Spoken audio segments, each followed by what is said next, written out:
Everyone, my name's Rachel and today I'm going to teach you how to build a hydroponic system.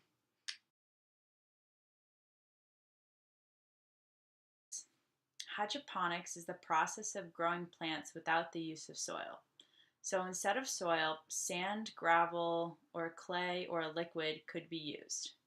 There is also an addition of nutrients which helps give the plants what they need that they would have gotten from the soil.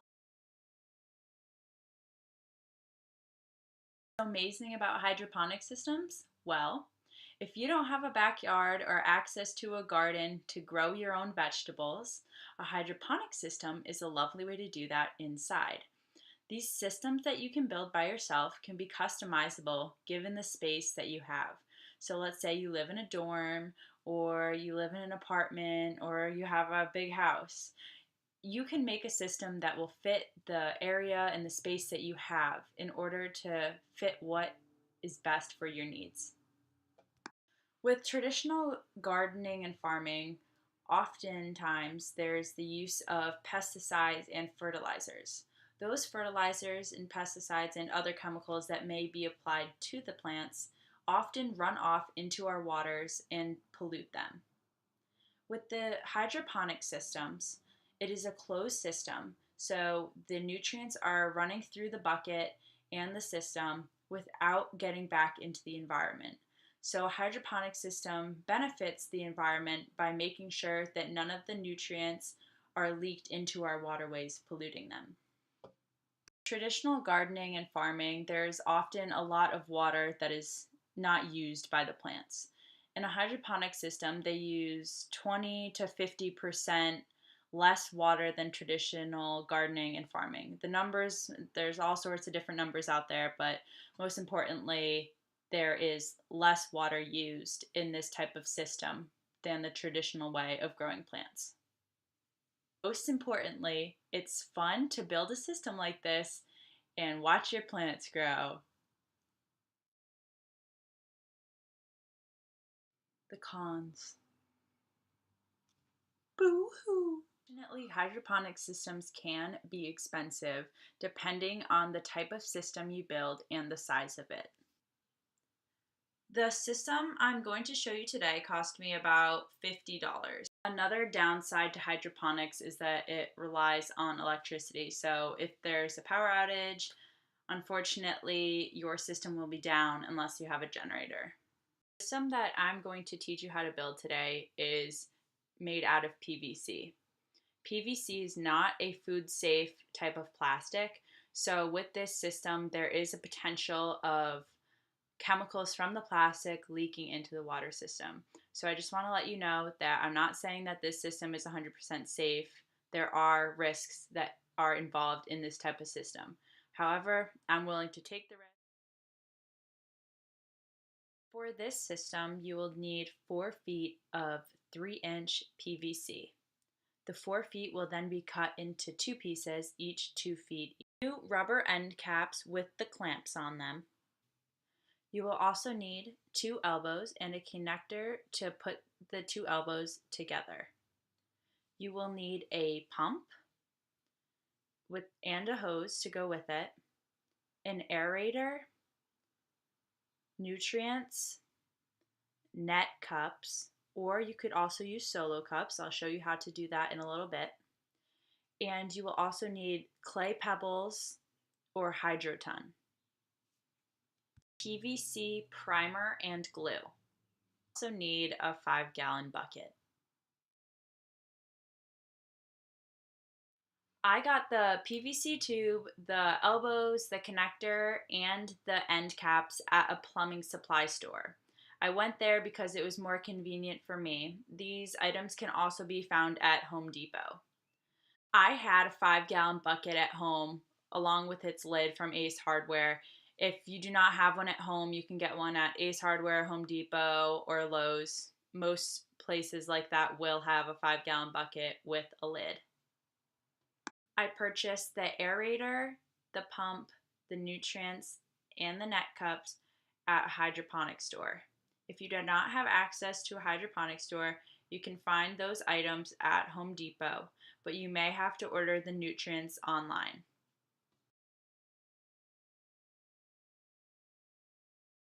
Now that I've gone through what hydroponics is, the pros and the cons, and where to get the supplies you'll need to build a PVC system, I'm going to walk you through how to build a system.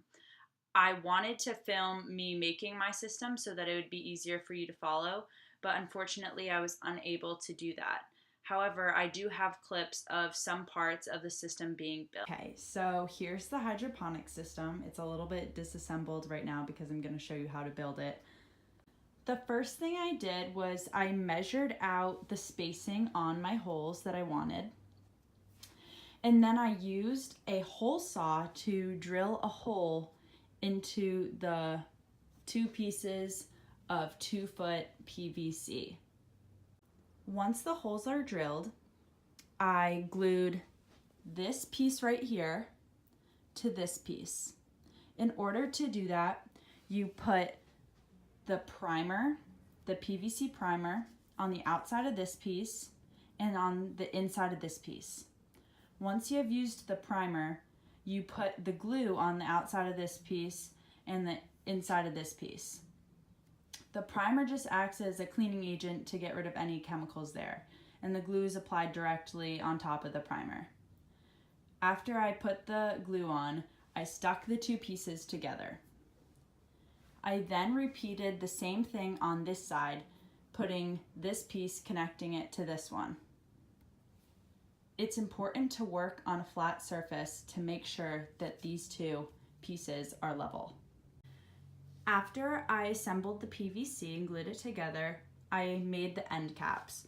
So you have the rubber end cap here, but I used a knife to cut a hole into this piece right here so I could fit the tubing for the pump into this hole. I used a little adapter piece in there, which you can't see right now, but that piece is not necessary. You can cut a hole and put the tube directly through into the rubber end cap. This end that you're seeing right now, this is where the water is going to intake. This end cap here is where the water will drain. The water will come out of this tubing. This hole was made with the same process as that, with a knife, and it also has an adapter in there, but like I have said, that is not necessary. You can put the tubing right through the hole. I didn't have to use glue because when I tested this, it did not leak. But if your system leaks around here, you may want to put some glue on here to seal it.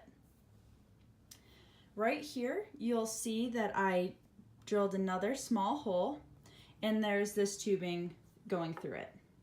This tube right here is for the aerator. As you'll see, the aerator tube only comes out this side. The reasoning behind this is that there is a lot of oxygen coming in through the water, and it's going to these first couple plants. So the first couple plants get very oxygen-rich water. By the time the water gets over to this end of the system, there's not going to be as much oxygen. Because of that, you have to add an aerator so that you make sure that these end plants are not deprived of oxygen. So to do that, I cut little holes in the tube all along this side. So this side has many little holes. I used a knife to be very careful to only poke through one side. At this end, you'll notice that it is clamped off using zip ties. Where your output tube is going to control the water level. So it will drain when it's at this level. If you don't want the water that high and you're worried about it overflowing, you can simply turn the end cap a little bit so that you're moving the hole down to here. So you just loosen this band using a screwdriver. You just put it right here. Loosen this screw up, turn the cap that way, moving this down here, and then tighten the cap back up. That would allow the water not to be as high because it's draining at a lower height. As you see, I filled my net cups and I placed them into the holes. Now I'm going to show you where all these tubes go and how to set it up. Okay, as you see, I put the aerator right here. The tube that is connected to the end cap goes directly into the aerator. So end cap, aerator. As you see, there's a second tube. This tube is connected to the air stone, as you can see in there. As you see, there is a second air tube here. That one is connected to the stone in there to put oxygen into the water. This tube right here for the intake is connected to the pump, which is suctioned cupped to the bottom. Most pumps do come with the suction cups. So that is suction cupped to the bottom of that. The other tube here is simply just draining. You can see it's not connected to anything. It just goes from there back into the bucket. As you can see, I cut holes into the cap so that the tubes can go in with the lid still on. I also cut a little hole right there so that the cord for the pump can come out. Right now, there are currently no seeds in the cups, but I will run the system to show you how it works. There are no seeds in there right now because my seeds are currently germinated. In order to germinate my seeds, I put a few seeds in a moist paper towel and I put them in a Ziploc bag overnight. It may take a couple days to a week in order for the seeds to be completely germinated and the roots to be long enough to put them in here. Once the roots from the seeds are about an inch long, you can put them into the pots. I suggest taking a few handfuls of the clay pellets out, putting the seed in with the root going through the bottom if you can. If not, it's not a big deal because it will eventually grow and hit the bottom. It's still getting moisture. And you can put, depending on what you grow, you can put a few seeds in each pot. I'm currently germinating some basil and oregano, so I'm gonna put a few seeds of each into each pot. Both the aerator and the pump are currently plugged in. If you open up the bucket, you can see that little bubbles are being pushed into the water. Over here, I'll take this cup out so you can see, the water is coming in.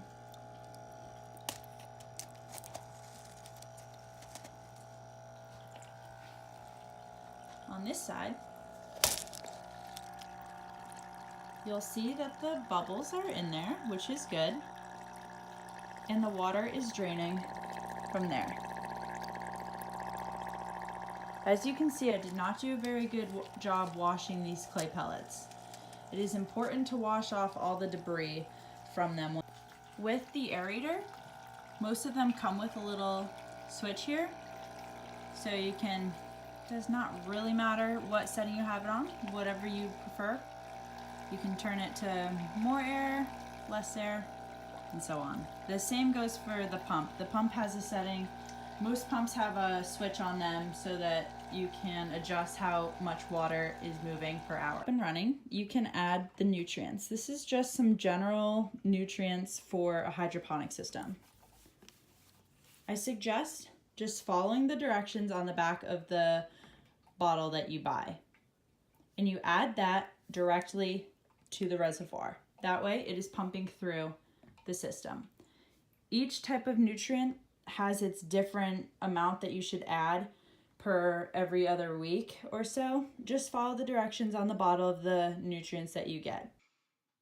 I quickly threw together that table that you saw the hydroponic system on using some scrap wood from my garage. So you could do that, or you could just set the hydroponic system on a table that you already have by a window.